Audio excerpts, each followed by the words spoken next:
উঠানের সকাল। টুনু হাতে এক গ্লাস দুধ নিয়ে উঠানে দাঁড়িয়ে। টুনু, দাদি বলেছে নাকি সাপ দুধ খায়, আজ পরীক্ষা করব।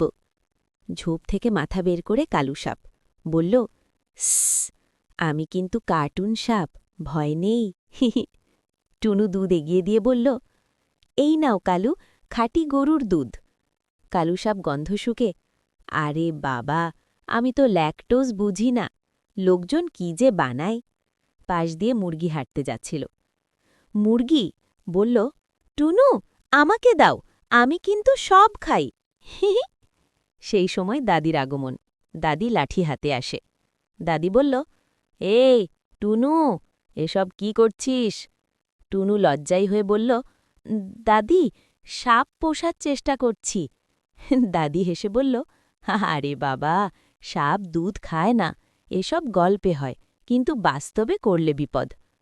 কালু সাপ, হ্যাঁ ঠিক বলেছে দাদি, আমাদের দূর থেকেই ভালোবাসো।